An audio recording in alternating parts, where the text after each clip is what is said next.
What's up, everybody? Welcome to Narco Cops podcast. This is the Lambo Plays podcast, episode number 14. It is UFC Vegas 48, and I am joined by the MMA OG. It is none other than Dan Levy from Best Fight. Your podcast. Sorry. What is it again? Jesus. Half the battle. Half the battle. Sorry, buddy. Sorry. Yes. That podcast is an OG podcast, man. This dude is an OG here in the game. Thank you for joining us today, Dan. What's up, man? Are you ready for this card? Yeah, man. I'm excited. I'm very excited. I mean, I'm excited for every card, but I mean, you got my favorite prospect in the 205-pound division in the main event. I mean, I did a prediction show at the beginning of the year, like giving a bunch of bold predictions. I said Jamal Hill's going to end the year in the top 5. Well, now he's in the main event, so he's got a chance. He wins this fight, breaks into the top 10. 1 or 2 more wins, and he's right there. So this is the first step. And I mean, he's got a very dangerous, explosive dynamic. I mean, when Johnny Walker shows up, man, I mean, I've seen him put dudes down. So this is going to be, it's not going to be like the Thiago Santos fight. Like someone is going to hit the deck here. I agree, man. Like the thing with Hill that's different than Thiago Santos is the volume. He's going to keep coming forward. He's going to, I mean, he's not going to let you just sit there and circle around the ring like Thiago did. So yeah, I see a different thing. And I do want to say one thing. Like I asked Dan to come on the show and he specifically said, I want to come on the show when Hill is fighting. So he's here when Hill is fighting. And to top it off, Hill is the main event all of a sudden now. So it's a perfect opportunity for him. So, I mean, everything worked out for him here kind of perfectly, to be honest. So with that being said, we will start with the first fight of the main card. It is a banger in Joaquin Buckley going up against Abdul Razak Al Hassan. What do you got here, Dan? I mean, I got violence, man. I mean, I got that. So basically, let me ask you, just out of curiosity, like, I know this show's a little bit different than most. It's not just about getting my pick. Like you want specifically things that are plus 300 or higher. Is that what you're telling me? Yeah, man. Give us a banger, bro. I know you got bangers somewhere in there. Yeah, I mean, listen, I that's what I like about this, that it's kind of like outside the box for me, because I am not much of a prop guy.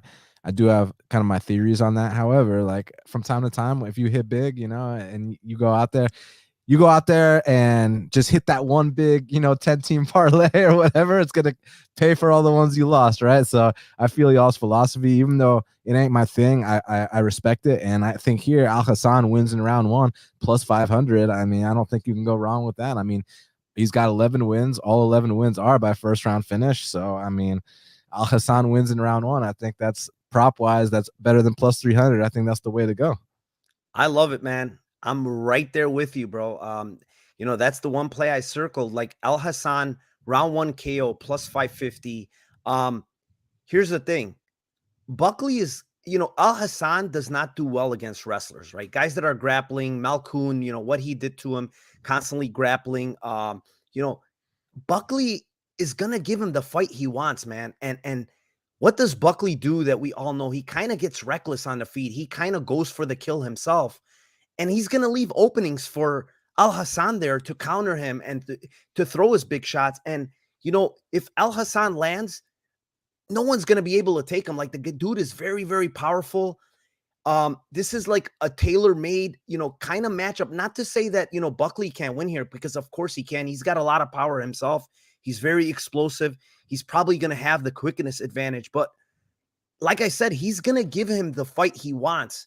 And to get plus 550 on a prop that, Al Hassan has hit this prop in how many fights did you say? 11. I mean, that's pretty, impressive line, like to take plus 550 on a guy that has 11 of these in the first round. And we're talking about a guy that's probably going to give him that exact fight that he wants. So yeah, man, I'm right there with you. I got Al Hassan round 1 by KO plus 550. Hey, for your first, big prop, and you don't like doing them, you seem to hit it right on the head, Dan. That's why I seem to hit it right on the head until he gets a second round knockout, right? Hey, I mean, it is what it is, but I do think that thing has value. I like it, man. As of right now, in his wins, it has an 100% hit rate. Yeah. So how could we, we can't really factor in and say, oh, well, all of a sudden he's going to get the second round KO this time, but we're just going to have to go with, what he's done in history and what Joaquin is going to bring him. Like if Joaquin was a grappler and a big time wrestler, which he does have some wrestling, but he just doesn't use it, man. He likes to throw. So I like it, man. Yeah. And I do think that, Joaquin might try to mix in a takedown or two, but he's just not going to come out here with that, 24 takedown attempts like Malkoun. One thing I was talking about on these other shows that I've been doing and on Half the Battle, something that I've been noticing, a big trend. I'm not sure. Is Jonathan Pierce on the prelims or is he on the main card? Actually, they moved him all the way to the second fight, which is weird. Second fight of the main card or the prelims? No, of the prelims. They moved him to the okay. second overall. Yeah. So you already talked about him, but the only reason I want to bring him up is because what Malkoun was able to do, and then you saw Malkoun's next fight against AJ Dobson. Like these guys that can go out there and you stuff the first 5 takedowns, but they're not discouraged at all, and you're gassed from having to work, and then they can just keep shooting and shooting and shooting. Like, how the calf kicks were a big trend in the sport, and rightfully so. I feel like these guys that can relentlessly shoot takedowns are about to take over the sport, man. I mean, you got these kids like Ronnie Lawrence, Nick Maximov. On a bigger scale, you got the Bilal Muhammad's, the Merab Dvalishvili's, the Islam Makhachevs. So, yeah, just because Jacob Malkoun was able to go out there and attempt 24 takedowns, I can guarantee you Joaquin Buckley cannot do that. He can maybe land 1 or 2, but that's about the extent of it. Yeah, I agree with you. Tim and chat is the chat is blowing up with Dan. Let's go. There's a bunch of Dan stuff. They're hyped up that you're in the show. Appreciate it, guys. Joseph is asking, any chance we get Hassan by decision, man? I mean, well, check it out, dude. I mean, like, listen, you can play both the first round and the decision. One of them hits and you win. So, I mean, it's not, you can even do that. Add that in with Al Hassan round 2.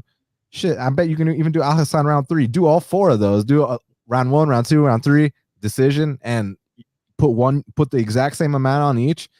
And if any of those hit, you win. You just gotta hope Buckley doesn't win, right? So, yeah, I mean, honestly, if I was to answer that, Joseph, decision is kind of like a long shot for Hassan because he's not the biggest volume guy. He doesn't really grapple. It's gonna be tough to get a decision here. So if you're gonna play Hassan, I do think like Dan said, KO1 is good. KO in general is fine too. Like if you're gonna take him, he's gonna be hard pressed to win a decision because he's not a big volume guy. He's not much of a grappler. Those are all the things you want from a guy that's gonna win a decision. So for me, Grayson, hold on. Grayson said or Al Hassan money line. Grayson, I mean that's my philosophy of the guy's a dog. Why even fuck with the props? But this is what's different about Narco Cop show is he wants those big number plays. That's what we're giving out. You already know my philosophy is like, for example, when I bet Francis Ngannou at like plus 130 odds, and I'm already like, dude, he's the underdog. Are you fucking kidding me? And everyone's like, well, why don't you bet him by KO? Well, you saw what happened. That's why I didn't bet him by KO. It's tough enough to pick a winner, let alone pick how they're going to win or when they're going to win. But that's also what makes this fun because, like I said, you get to think outside the box. So that's kind of the reason why, Grayson. Yeah, Grayson. So if you haven't been to the show before, I'm sorry. Basically what we do is we try to give you plus 300 plays or better on each and every fight. So it's a little different than your normal just pick 'em or money line. Sometimes we do have money lines that are greater than 300 or, plus 300 or better. But, for the most part, these are long shot props. Honestly, we've been hitting a ton. Like 2 weeks ago, I had a plus 1900 and a plus 2,000 on the same damn card that was given on this show, man. It was crazy. I had Gordon submission round 1, and I had Castaneda in round 3. It was insane. Oh, wow. That was sharp, my friend. On the same card, bro. Like we hit 2 huge props on the same card. So yeah, I mean, we do pretty well on this show hitting them. And Dan he's a sharp dude. He can get you guys some plus 300 or better. I'm pretty sure. Moving on. Fight number 9. It's the second fight of the main card. It is Jim Miller going up against Nicolas Moda. I can kick this one off.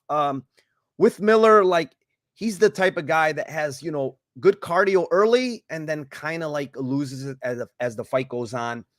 He's always live to finish round 1. He kind of goes for it in round 1. So here, with Nicolas Moda, I do believe Nicolas Moda has the better hands. I do believe Nicolas Moda has more of the power here. The guy just chucks huge bombs when you watch his tape. I do think he can put out Miller here, but for me, I just like that Miller sub one prop, man. Like it's plus 800. The guy gets a lot of his wins in the first round. The guy gets a lot of his wins in the first round by submission. And we were just talking about that with Al Hassan. And, the same thing here. Like this guy has a ton of victories, round one submission. So this guy goes for it early. He's the better grappler here when it comes to the submission grappling.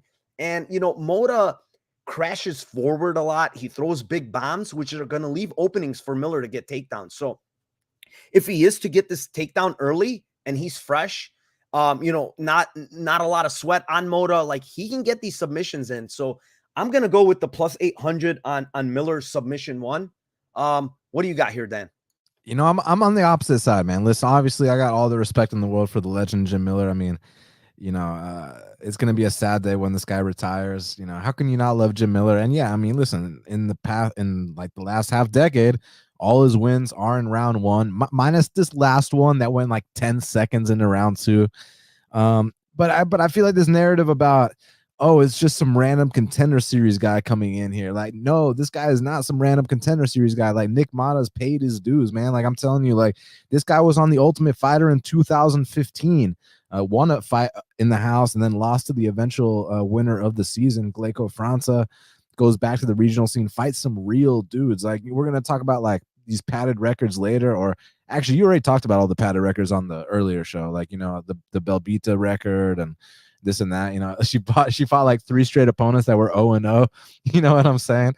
But there's nothing padded about Moda's record, man. I mean, this guy was out there in the regional scene with Doselecki, and that's like my evidence that he's improved on the mat. Like if you want to ask me like proof of, okay, how does he deal with like a high level black belt? Well, watch his fight with Selecki, man. I mean, Selecki took him down. Selecki mounted him. Selecki took his back. Like Mata survived all that. So that was a clear example of the improvements he's making. And then in that third round, he showed that instinct where it was like that urgency where he needed to make a decision. If you wanted to win this fight, he had to get that kill shot, and he did get that kill shot. I mean, they had to bring out the smelling salts in that fight, man.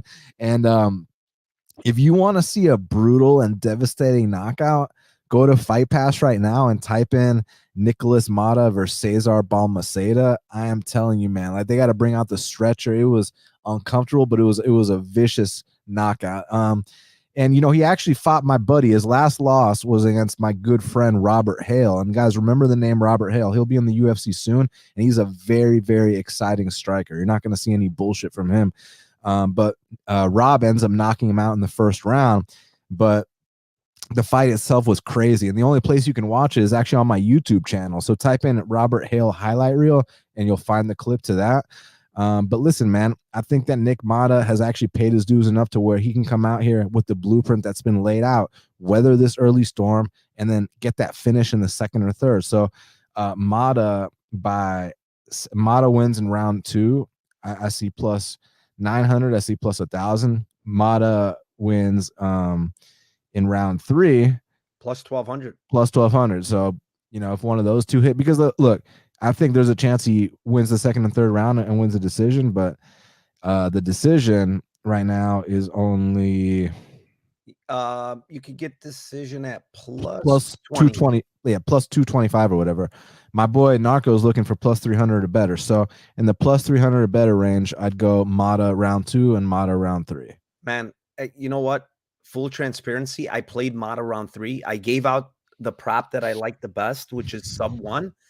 But if this gets later, like, dude, this guy, the way he throws punches, like he's trying to take your head off, man. And if Miller tires in that third round, it's not going to be good for him, honestly. And Mata does have a really good chance to knock him out late. So I do love your props of round 2, round 3, because the later this fight goes, the more it's going to favor Mata, right? So I totally agree with that. I just see Miller, very dangerous early. So of course, I mean that's factual. Like you cannot debate that. He's always dangerous early. Yes, even sir. in the fights he loses, he's dangerous early. Even in a fight he loses, he's dangerous early. Exactly. Moving on. It is going to the heavyweight division. It is Parker Porter going up against Alan Badou. What do you got for us here, Dan? All right, so Badou's only chance of winning this fight is by knockout, and I see a plus 460 on that. So that's better than plus 300. So that's the only, I mean, I know Badou's, again, guys, like we're talking about, plus 300 or better. So like, yeah, the money lines are already plus 230. So if you're gonna pick this guy to win, just go with that. But if you're a prop guy, you want to get frisky, the plus 460 on Badou, I think that's his only path to victory is getting that knockout. Like I don't see him submitting or winning a decision against Parker Porter. And then on the Porter side, let me see what this is looking like. You got you even Porter by unanimous decisions is under plus 300, man. So Yeah, you're gonna have to go like individual rounds. You know what I'm saying? So what about let's go with Porter wins round 2 plus 600. I love it. Love it. For me, I have two props on this that I really like. You mentioned something about Badou and KO, right? So watching this guy, this guy's a career light heavyweight. He's a 205er. Recently, he's moved up to heavyweight. A couple of fights ago, against Todd Stout, he was fighting at 205, right? So, he moved up against Aspinall, moved up against Nascimento, got stopped in both fights. The Nascimento one got overturned. What he does well is he throws hard, but he throws hard like he doesn't have a gas tank, man. Like this guy at heavyweight gets winded really quick, got winded really quick in the Nascimento fight. Pretty much got taken down and kind of gave up against Aspinall in that first round. The thing with this guy is I don't think this guy's I mean, he's a big dude. You see him, he's got the size advantage here, but he's not a natural heavyweight. And again, in this fight, he's coming in 10 pounds heavier than what he was last fight, which just tells me, like, is this guy, like, what's he doing? Why does he keep gaining weight? This guy's a career 205er. And, maybe it's because Parker Porter's 264, but like, I don't like the look. I don't like the fact that he's gained 10 extra pounds here. The guy is already have a very suspect gas tank, which we saw in the last fight. Like, he was completely done after the first round in the last fight. He came out in the second round with absolutely no gas. The one thing we know with Parker Porter is he's got a pretty good gas tank. He's got good volume for heavyweight. He's got, the better wrestling here. He's got a better jiu-jitsu here.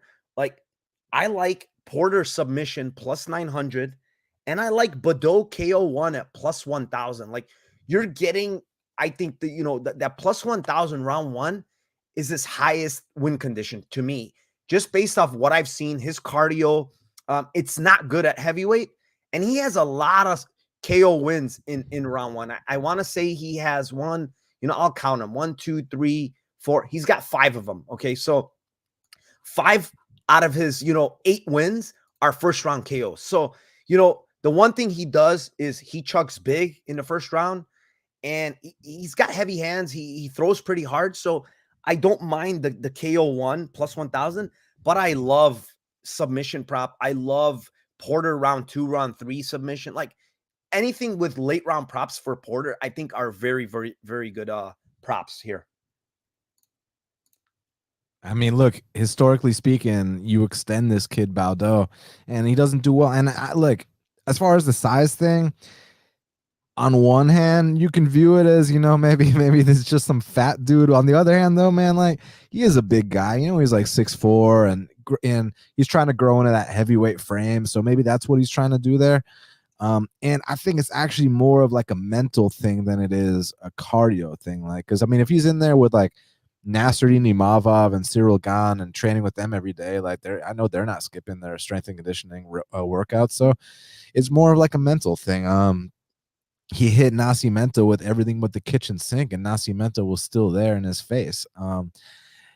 Certain guys that's not going to break, but other guys that's going to really break. And Badou is one of those guys. So if Parker Porter's still standing after eating some of these shots, those are the kind of things that discourage a guy like Badou. So that's why I went with the round 2. Yeah, I mean, it's totally viable. I totally see it happening if he doesn't stop Parker Porter early, which is why I played it kind of like both ways, like Badou round 1 KO and then Porter later props, round 2, round 3. I love it. I love it. Moving on, we're going to move on to the co-main event. It is Kyle Dalkis going up against Jamie Pickett. I can kick this one off. I don't have like a big prop here, but I do like Dalkis submission Yep. plus 300, man. Plus Like 300. he's the better grappler. I think he's going to be able to land takedowns here. Pickett's been subbed before in his career. It's weird because this is a catch weight at I think it's 195 catch weight. I don't know which side requested this. I'm not sure, but I don't know if you know, Dan. No, it was basically because Dawkins was supposed to fight. Was it Julian Marquez? It was Yeah, Julian Marquez. So, Pickett just had a fight like last month, and they called him up on short notice. So I think they both just kind of agreed. Let's cut, let's wait. It wasn't. yeah. I mean, It wasn't a Gabriel Mowgli Benitez where like it was like the 5th time in a row where he's like, "Can we please do an 150-pound catch weight?" It wasn't one of those situations. Yeah, man. I going back to him, I can't even forgive this guy. Keeps missing weight at 1. Why do you keep staying at 145? I don't get it. I mean, listen. I respect him. He's just that's what those kind of things happen when you're at the end of your career. Yeah, I mean, I guess they do, but if I was him and I know I'm gonna keep losing 20-30% of my purse, if it's the end of your career, you want to make a little more money, man. You don't want to lose that 20-30%, But if your heart's not in it, Yeah. like you gotta. It takes hard to stay in the sauna for those extra 30 minutes to an hour. Like that's why you see the footage of like coaches having to like lock their fighters in the sauna, drag them back in there. Like the shit's real, man. Like it's a mental game in there. And I've seen many guys on the regional scene. They might be even like a half pound away and they just can't do it. Like so it's such a mental game to make weight actually. So Yeah. and when you kind of are feeling like, man, maybe I'm towards the end, and he makes good money to show anyways. He's been in the UFC since 2014. So yeah, just give the young up and coming prospect, give him a nice little 5 or 10K of my money and let's go see who the better man is Saturday night. He's loving that. I'll tell you that, second fight in the UFC, getting a little extra cheese, he's not Yeah. going to mind that. But, going to this Dalkis fight, like, Soriano took this guy down 3 times, Charles Byrd subbed him early on in his in the Dana White's Contender Series, I think it was. He subbed this guy, and he's been taken down. He's Staropoli, for Christ's sake, took this guy down. I don't see why not Kyle Dalkis is not going to be able to take this guy down. So if he takes him down, Dalkis is the much better submission grappler here. I think he has more volume here. I just think he's the better fighter overall, to be honest. The only thing with Pickett is I respect Pickett. I think he has a pretty good game. It's just that the guy just refuses to throw at times. Like he makes fights just way closer than they have to be. Like especially the Staropoli fight. Like there's no reason that fight has to be that close, but he just refuses to throw it at points in fights. And against Dalkis, it's just not going to work. I think Dalkis is going to bring the pressure. He's going to be able to land takedowns here. And if he does, I think that's his world down there. And getting plus 300 here, I really like that look. What do you think?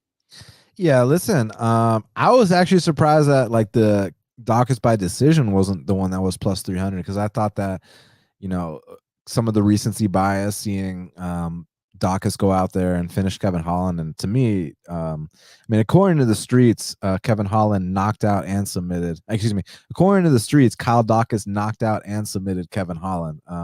So I don't care what that says about being a no contest. So I was thinking after people seeing him submit Kevin Holland in the first round that they'd maybe think that would happen here.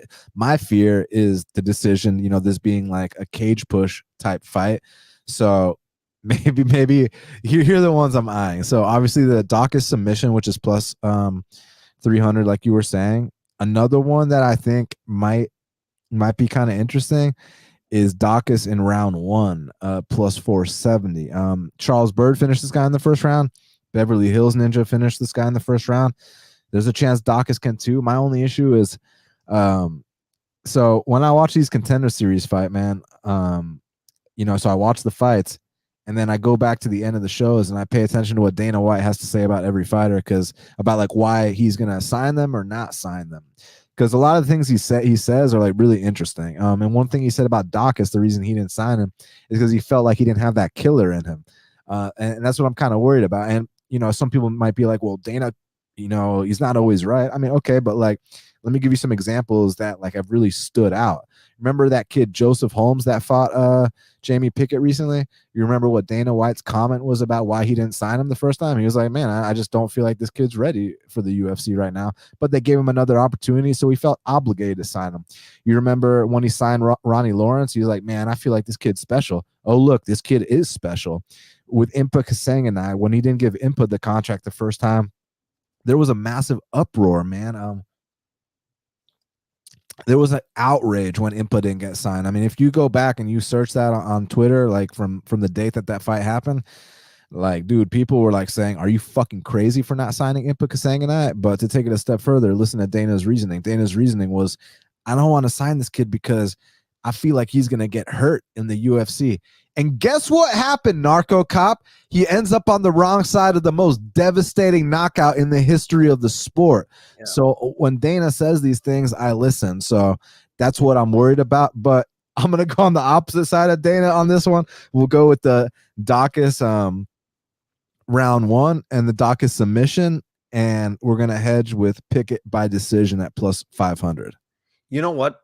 You made good points. The one thing I do want to mention, which I didn't mention, and I had it on my notes here, is to me, like, this is a huge step down for Dalkis, honestly. When you look at who he's fought, and he's fought, Kevin Holland, Phil Hawes, Brandon Allen. I think all these guys run through Pickett here, with all due respect. So, like, to me, this is a huge step down for him. He's going to be just the much better grappler here. Pickett, like I said, like he just doesn't throw enough volume. He gets taken down against lesser guys than Dalkis, and Charles Bird subbed this guy round one. I just think it's on the table for him here, honestly, and maybe even the UFC is kind of trying to give Dalkis a layup after what happened with that Holland fight, honestly, because that kind of got like pulled from him, right? Like you said, like what did we see? We saw him sub the guy, and then all of a sudden they take it away from him, which sucks, man. But like, I just think they're giving him a layup here, and he might convert. With that being said, we will move on to our main event. It is Johnny Walker going up against Jamal Hill. I will kick this one off to you, Dan. You have some conviction here. Let us know what it is. Yeah, listen, if you want to fade me on this one, I think that Walker's only path to victory is a knockout. So already we're at plus 364 with the Walker knockout. I literally think that's the only way he can win this fight. So like, there you go with a over plus 300. But as far as the Hill side is concerned, we got Hill wins in round one at plus 300. We got Hill wins in round two plus 600. Man, I just find it hard to see. I don't think it's going to be one of those fights where they only throw 11 strikes per round and they stare at each other and, a little sparring match. Like Jamal Hill just doesn't fight like that. And Johnny Walker, I think he wants to be exciting again after the criticism he got. And man, when this guy first came into the UFC, I mean, he definitely duped me, man. Because like, remember when John Jones was champ, and John Jones is so much bigger than all these guys. It was like a cheat code, right? Like John Jones is like almost 6'5". He's got like the longest reach in the history of the sport, but all these guys he's fighting are like 6 feet, 6'1". Like they couldn't match him even athletically, let alone technically. So now when you get these guys like Rakic, Yuri Prohaska, even Reyes gave him a good fight, but that fight took so much out of Reyes that he was never the same ever again. But also Jamal Hill, Johnny Walker, these guys have the size that we've been waiting to see these 205ers evolve into. Like a dude like Michal Oleksiejczuk is going to have to drop to 85s if he wants to, compete with the best of the best. That's just the bottom line. So we want Hill round one plus 300, Hill round two plus 600. And I mean, I think that's really it, dude. Like as far as, because I just see him knocking him out in the first or second round. And you know what's actually kind of funny here? So Hill by KO in round one is plus 250, but Hill in round 1 is plus 300. So fuck KO in round 1. Just take round 1, period. You know? Are you serious? I am serious. Did they They round they one? they did, Wow, my friend. that is weird as hell. Yeah. Wow. So That makes no sense here. I know, right? So in case, I don't 230. know. Yeah, I got 235 and then by KO, and then his round 1 is 240, which doesn't make sense. Like, yeah, take round 1. I mean, there's no point of taking KO round 1, which would not make sense. You're getting more with round 1, which he can get a submission too. But yeah, for me, I kind of agree with you, man. I don't think this is going to be the same fight that happened in that Thiago Santos fight. The difference between Santos's Hill and Hill is Hill comes forward, Hill throws a lot more volume. He's just going to be looking for it, and I do think that, I'm not going to completely count out Walker because you just can't, honestly, a guy like Walker is so explosive, athletic, like has a lot of fucking power. Like you cannot count this guy out against anybody because he can put your lights out. Like if he lands with, the crazy stuff that he does, I mean, the guy has power. Like he's just dangerous, right? And the one thing that Hill does is he keeps range pretty good. He's long, but Walker's also very long here. So that, it's going to be a kind of like a matchup where Hill hasn't really fought someone like this that's longer than him for once, because Hill's usually the longer guy, right? Like he's a big 205er to begin with. Now he's fighting a guy that's kind of, bigger here in Johnny Walker. And you could see it in face-offs. Like he's the bigger dude. Like Johnny Walker is big. But man, the cleaner striker, the strikes that, they're straight strikes, right? Jamal Hill's punches are, from A to B. They don't go around from A, B to C, right? They're going straight. He's not hooking a lot of stuff. Like he's throwing them down the pipe. And the guy's just a really clean striker. I think he's going to come forward. Eventually he's going to engage Walker. And I just think he's going to land first and he's going to land hard. And the guy has a lot of power, man. And I do like what I see from Jamal Hill. I do like, he might not finish him in the first round just because, they might feel out each other. And Jamal Hill does know that Johnny Walker is a dangerous dude. He does have a lot of power. So he might feel him out in the first round and then probably get him out in the second round here. And the second round prop by KO here for Jamal Hill is, let me see here. What is he? Jamal Hill, KO2 is plus 550. I don't mind it. What is he round 2? Because I don't want to goof that up. He's the same thing. So just play round 2. Round 2 prop is the same as the KO prop. So it's plus 550. I like that because I do think they might feel out each other in that first round just because, Hill is a smart guy too. Like he's cerebral in there. He knows what Johnny Walker possesses. So he might take it easy here and then land a kill shot in the second round. Any other fight you want to talk about? You're more than welcome. If you have some fight that you have some conviction on, you're more than welcome. Let's talk about it. Yeah, but back to the Hill thing with Walker being the longer man. I'd be more worried about that if he was a guy that established his jab and kind of used more long range strikes. He's just more of like a opportunistic, flashy finisher. So what I'm more worried about, if we're gonna just talk technically speaking, like if this is gonna be strategic on Johnny's part, I'm more worried about like getting chopped down with leg kicks. And then if it's not gonna be strategic and it's just gonna be, one big shot, I'm worried about the flying knees, the high kicks, the elbows from the clinch, all that kind of stuff. But this isn't the first time that he's dealt with that Jamal's dealt with someone with a longer reach. OSP did have a longer reach. Now, granted, I think. Well, I mean, I don't know if I can say Johnny's more dangerous. They're both dangerous in different ways. OSP's got the most submissions in light heavyweight history, and Johnny Walker has got some crazy knockouts. So I think we get the dynamic here. Let's see who lands heavy first. You know what I'm saying? Yeah, I mean, I think it's a good matchup for Jamal Hill, honestly. So you broke it down really well. I think Hill is just a cleaner striker for me, and you can rely on all these big crazy movements and kicks and stuff. They can only work for so long, honestly. You need that crisp, solid boxing if you're a boxer, and Hill has that. Like, it just guy is really clean on the feet. I like what I see, so I do think he's gonna eventually put him out here. Any other fight? Yeah, I mean, I'm a fan of that Onama and Gabriel Benitez fight. I feel let's like go. we've Let's been go. talking about that all week. There's a lot of overconfidence in that fight, and yeah, I mean, I do have a lot of respect for Gabriel Benitez. This dude did cash a plus 150 for me against Sam Cecilia. He did cash a minus 120 max bet for me against Humberto Bandenet. And then on the flip side, I have had success going the opposite way, taking Sodiq Yusuf against him, taking Omar Morales against him. So the only time I've ever lost on a Gabriel fight, assuming I don't lose tomorrow, we'll find out, is actually like back in 2014. Like I bet Clay Collard to beat him, and that didn't hit, right? So I'm 4 for 5 on Gabriel fight. So let's see. Hopefully we make it 5 for 6.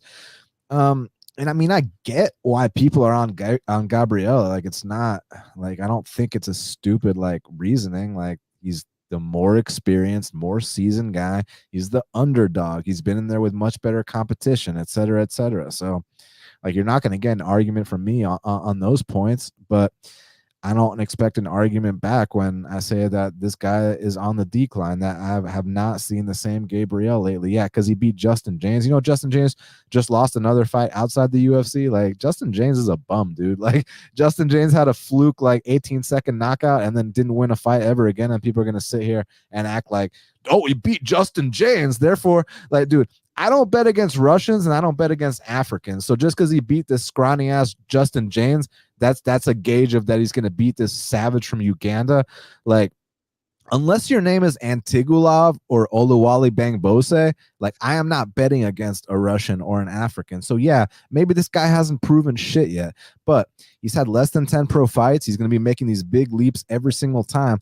And based on, the natural gifts that he has, he can not only make leaps quicker than other people, but he can do things that other guys can't do. Like, for example, like Mason Jones is a black belt. Mason Jones took his back. Like, if this kid sucked on the mat, why didn't he get tapped out? Why was he out there reversing the position? That fight was on 4 days short notice up a weight class, which means that he gassed out right away, which therefore means that this guy fought off heart the entire fight. So now I want to see what happens when he's the bigger man in there. And I want to see him use his athletic traits, go out there and show this guy no respect. Like I said, when I bet Sodiq Yusuf against him, Sodiq Yusuf was only 9-1 at the time. Sodiq Yusuf had never fought anybody before. He was the green, inexperienced kid. When I bet Omar Morales was only 9-0, and he had only fought Dong Young Ma at the time. So all I'm trying to say here, man, is that just because, the kid, I mean, when Michael Morales fought Trevin Giles, Trevin Giles was the underdog. Trevin Giles had fought all the names and this and that. Like, I view this more like Morales versus Giles than I do Bahamondes versus Makdessi. Reason being, Makdessi wasn't coming off some severe beating, man. Makdessi, had like a layoff. He got time to get freshened up. Whereas Trevin Giles was coming off the Dricus Duplessis KO, and Gabriel is coming off a vicious beating against Billy Q. Like, Billy Q turned up on Gabriel. Like, I've never seen, like, look, Gabriel's gotten caught in fights before, but I've never seen someone beat down Gabriel pillar to post ever. I mean, yeah, he maybe had a moment or two, but 90% of that fight was him getting his ass whooped. And that fight, like the stoppage wasn't even your most traditional stoppage either. I mean, like, it's not like he was covering up. It's not like he was out. Basically, he was in the body triangle. The ref felt so uncomfortable from all the unanswered shots that he stopped the fight. Like, they could honestly let it go to a decision and, maybe seen a 30-25, a 30-24. But instead, the ref mercifully stepped in. And when I watched that fight, it was very uncomfortable. And I'd feel uncomfortable laying my money on this guy, even though I respect him. So what I'm expecting to happen, and I'm hoping happens, and maybe I'm dead wrong. Maybe, the people on Benitez are right. But what I'm hoping happens is that, this kid comes out here, rises to the occasion, and bottom line, touches his chin. Walk him down, show him no respect, back him up. He does not like being pressured. And connect on that sweet spot, man, because if we're gonna go kick for kick and see who the harder kicker is, then yeah, okay, Gabriel is winning that fight all day. But I feel like if you just put the pace on him, back him up, pressure him, don't show him any respect, I think that Onama's gonna come out here and knock him out. Yeah, I totally agree with you, and we kind of talked about this before this pod. Like, I'm kind of high on Onama. Like him losing to Mason Jones in the fashion that he lost to Mason Jones, is a positive for me, man. Like I saw him in that fight. I thought Mason Jones, I'm like, I watched his regional tape. I watched Onama's regional tape, and to me, I'm like, oh, Mason Jones gonna down this. He's gonna take this guy down, and he's gonna just drown him. Like Mason Jones has unbelievable cardio. Mason Jones has unbelievable output volume. I mean, the guy is really good on the ground. Yeah, he's, people say, oh, well, he's a punching bag. He made Onama look good. Man, pressure breaks fighters down, man. Like it breaks you. And Mason Jones is exactly that, man. He breaks you. And the guy just keeps coming. He's a zombie. And I mean, the volume keeps coming, takedowns, you name it. And Onama dealt with all of it, which to me was extremely impressive. Like he was put in a lot of difficult spots. He had his back multiple times. The way he's exploding out of these spots is just fucking incredible. And the guy's extremely athletic, very strong. Like, how is Mowgli gonna win this fight other than, maybe those leg kicks? Mowgli is a good striker, but I mentioned this. Like, I don't think 145 is good for him. I will constantly say this. Like, the guy's been stopped multiple times at 45. Billy Q stopped him, with an accumulation. But remember, Billy Q also knocked him down early on in this fight. Billy Q, honestly, he stops people based on attrition, based on volume, similar to like a Mason Jones, right? That's how Billy Q fights. And he's not that one punch guy that knocks you down, but yet he knocked down Benitez in that fight with one punch. And, when you constantly, you're constantly seeing this with Benitez at 45, and now you're looking at him on the scales and he's having a tough time cutting the weight to 45. One of the things that goes for you when you have a tough time cutting weight is cardio one and your chin too. I keep saying this. I boxed before and I cut weight before. The one thing that was always a thing when you couldn't cut weight and it was tough for you is your chin fucking goes because you don't rehydrate well and the fluids don't go to your brain properly. Yeah, the rest of your body does, but your brain doesn't rehydrate well. And guess where, when you get clipped, where you fucking go down from up here. So I always say this, like, cutting weight is a tough thing. It's a tough thing for your cardio and it's a tough thing for your fucking chin. So I just don't think 145 is the way for this guy. He's on the decline, like you mentioned, and he's fighting an absolute savage, a guy that has a lot of power, has a lot of speed. I mean, he's just, he's the better athlete. He's more explosive. I don't even know what else to say, but, if he's like you said, if he's going to stand there and go, toe to toe in a leg kicking game, yeah, Benitez is going to win, but I doubt it. James Krause is going to teach this kid well. He knows how to attack people. And I think he's going to make him attack this guy in the right places and put that pressure on him. And for me, like, I took decision, to be honest, because I think he's going to probably pick him apart and maybe even get some takedowns here, to be honest. But the decision prop here for it's just too big, man. I couldn't overlook it. It's like plus 500. Split decisions plus 1,700, which is astronomical. So I like Onama in general. I have a straight bet on him at KO decision at minus 115. I just think that's the route. And honestly, some heavy money's been coming in on Onama lately. So he's up to 175 in some spots, minus 175. So there's a lot of late money that's been coming in on him. Yeah, and it's gonna be interesting to see what happens, man. For me, I'm the James Krause thing. Like, I don't think I'm more banking on, just like I said, like these African prospects, man. They bring something different to the table. Like most of them, not all. Just like not all Russians, but most. And I think that just having a savage walking you down when you're back there backing up like Mowgli likes to do.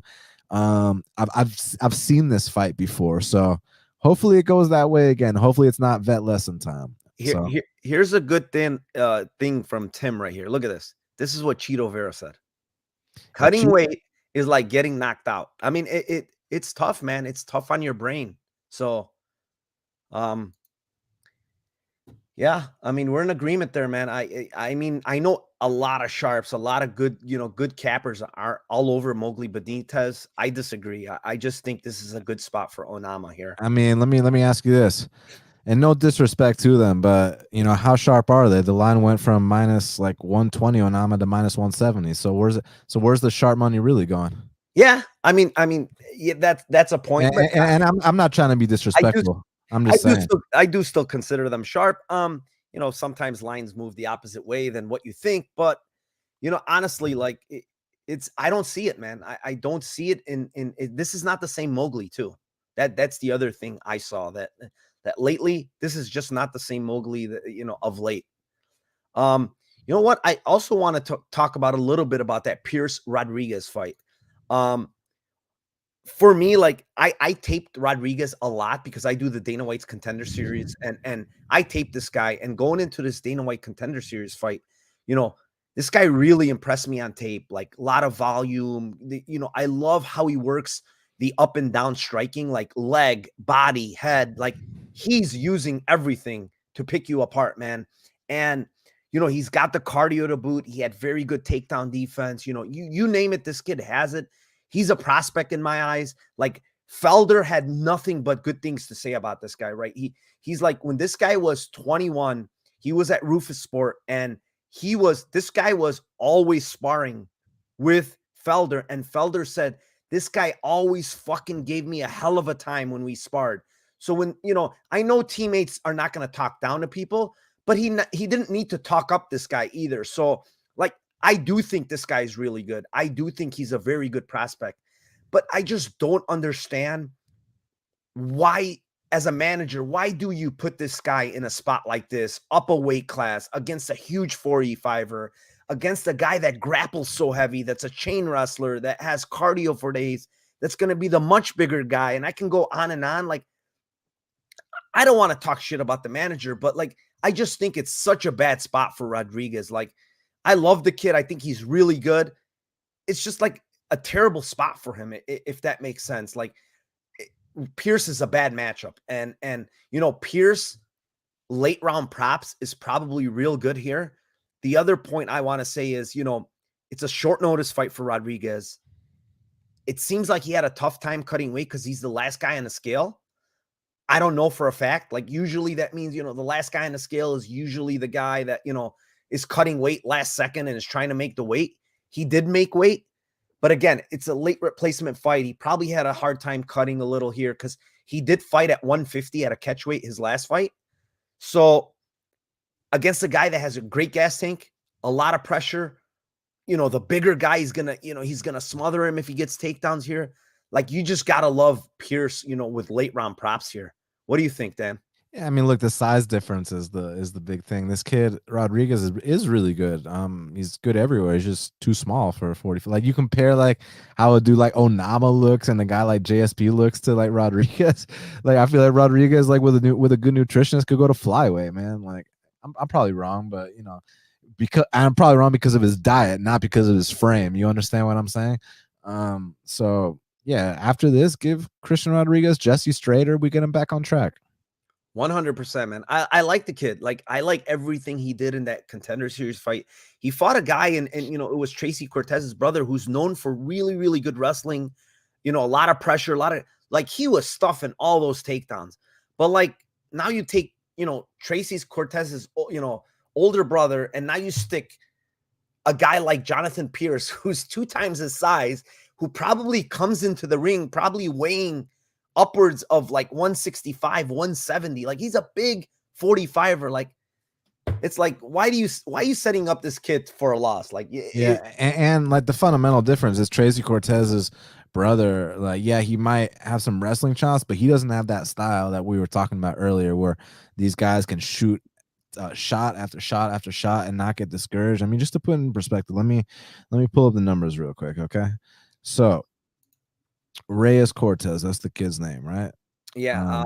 Yeah. Actually, I gotta give him credit. He attempted 10 takedowns. That is, pretty good, but it's not the same as like the guys I was talking about, like fucking Malkoun attempting 24 takedowns. And this dude Pierce is so heavy on top. He's got that size. Like he's gonna end his career at 55s. You understand what I'm saying? So like here is a spot. I mean, look, if JSP wants to come out here, look, he won his last 2 fights inside the distance. If he's out here cocky, wants to test his stand-up, not saying he can't have success there, but he was like, hey, I'm fighting a 5'7" guy.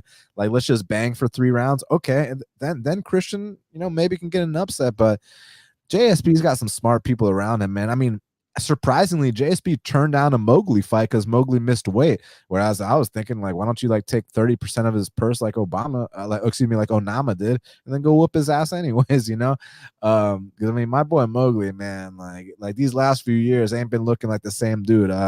So we wish him the best because I'm a fan of his. But yeah, but back to this. The size is going to be too much. The takedowns are going to be too much. So yeah, JSP.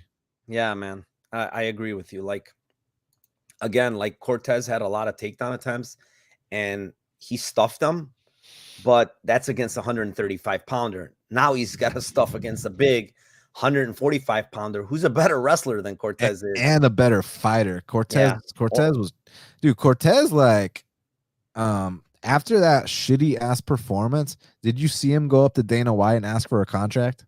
Dude, he thought he won that fight. I don't know if you saw, like, when they were going to, like, he was pumped. Like, he thought he actually won that fight. Like, dude, you just got shut out. What are you thinking, bro? Like, yeah, I mean, he was delusional to begin with. So, yeah, I don't like, I'm not surprised that he went up to Dana because he really thought he won that fight, which is hilarious, Like, you rewatch that fight. I rewatched it. And I'm like, dude, is this guy fucking delusional or what? Short answer, yes. Yeah. Anything else, Dan? You want to talk about any other fight? You're more than welcome. Do you do like a Lambo parlay or something at the end? Or Yeah. You want to do one? Yeah, I mean, like, I don't do this anywhere else, so like, let's have some fun. Let's do it, bro. Of course, we do it all the time. Yeah, we end the show actually with a Lambo parlay, and it's funny because Mushroom in the chat always asks for it. Where is it? I saw the comment. Here you go. Look, Lambo plays parlay, please. He wants that parlay, bro. He wants the big money. You can go first if you want. Give me one. Give me one. All right, I'm working on it. All right, so let's go. Hill by TKO. I'm gonna write it down because I'm playing this, Dan. Okay. I advise y'all to proceed with caution. Like, this is not my specialty, so the chances of this hitting are slim. Okay, but we're gonna go with Hill via TKO or KO. After that, we're gonna go with. I'm actually gonna skip on the Dalkis fight. We're gonna go with Parker Porter. Let's say Porter inside the distance at plus 105. Okay.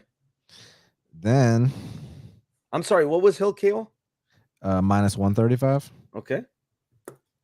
Then we're gonna go with just Nicolas Moda money line minus 175. Okay. And then we're gonna go with Razak Al Hassan KO. Actually, it has to be inside the distance specifically for this book that we're doing it on. Oh, you could give it what you want. You could give a KO because I'm sure that people have other books and they can use it. Okay. Yeah. Well, his KO prop, what is it? Plus the thing is they're like basically the same, so it's like not even like I'd rather take inside the distance because like they're literally the same. Okay, so give me Razak inside the distance. Okay. Plus 240, I see it. I got then we're gonna go, guys. This is a definitely a Lambo parlay right here. Then we're gonna go David Onama money line minus 165. All right. And then you're not messing around here.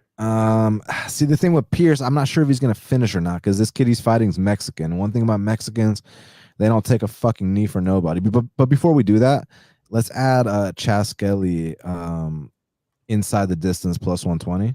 I like it. Okay, and then we're gonna do. We're not taking JSP right now. We're holding off. Well, we'll get to him in a second. Okay. It's just I skipped Skelly. Okay, then we're gonna go. What's the chick fight goes to decision? Belbita, and which chick fight? That one? Yeah, where's the fight goes the distance? For Belbita, the Paula or the other one? There's two chick fights. The Paula fight. The Paula fight goes to decision is. I don't see it. You know what? They don't have that prop up yet. That's right, because it was a late fight. Yeah, they don't have the prop yet. All right, but we'll add that when the time comes.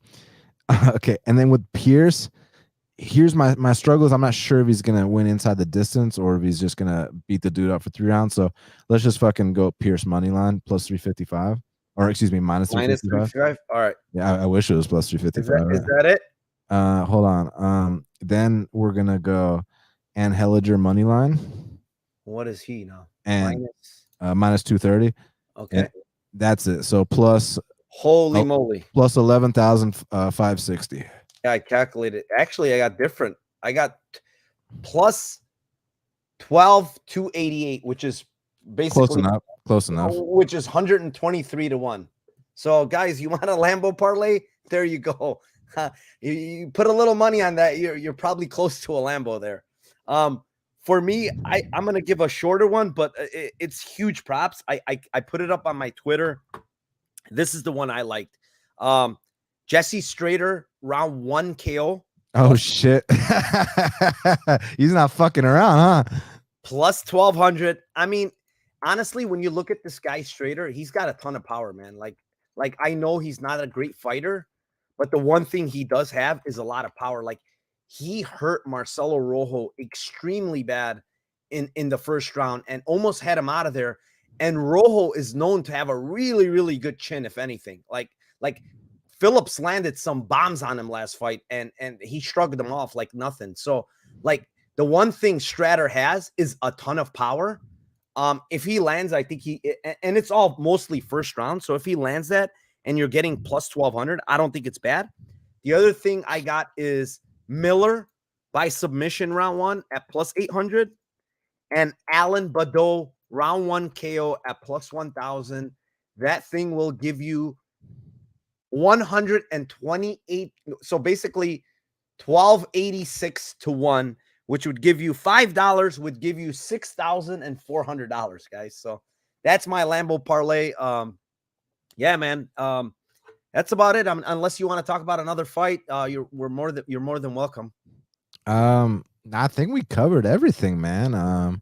This was a lot of fun. You know, this is obviously something I don't do often, so it was pretty cool. Like, you know, attacking it from this different angle, and again, just trying something new. So I had a lot of fun, man. I love it, bro. Like you gave some. I mean, this fucking Lambo parlay is great. I'm gonna play it, bro, just because you're talking all this. You know, don't tell me with caution, and it's just gonna slam it on Saturday. He's gonna be like, I told you guys tell it with caution, but I didn't say don't play it, guys. Right. So let's see. You know, let's see. All right, bro. I mean, I can't thank you enough to come on with me. It was a great time. You know, the other thing I do want to thank everybody in chat. You know, we up to about 32 people live at one point. Thank you very, very much. Everybody in chat. Without you guys, you know, these shows would not be going on. Like we need you guys in chat. We need you guys to interact with us. It's great. You know, I also want to thank Dan. Great guest, man. You did really well. I loved it. I liked a lot of your plays, to be honest. And you know, sharp as usual. Dan, but the floor is yours. Tell them where they can find you. Anything else that you got going on. Yeah, no, I mean, listen, thanks for having me. It's always a pleasure talking fights with you on air or off air. So, you know, hit me up anytime. And to all your listeners, thank you guys too. This was a lot of fun. And for some reason, like, my notifications on my Twitter only show up if like I follow you. So if like you're a fan of my work and you know you want me to follow you back, just send me a DM. I'm always down to interact with anybody that supports me, anybody that, you know, is just a positive individual. You know, I'm down to chat with all y'all. So yeah, and then my show Half the Battle, just type in Half the Battle wherever podcasts are found, hit subscribe, and got some good stuff on there. So yeah, best fight picks, Half the Battle. Appreciate y'all very much, and we'll speak soon, and let's cash these bets tomorrow. Thanks a lot, Dan. You guys can find his YouTube channel in the description below. You can find his Twitter there. Also, please, guys, on your way out, smash that like button, subscribe to my channel, subscribe to his podcast, Half the Battle Podcast. Great. I always listen to them. Great guys, great cappers, you know, great minds. Just a great show. So again, thank you, Dan. Good luck to everybody. Let's cash those damn tickets, guys.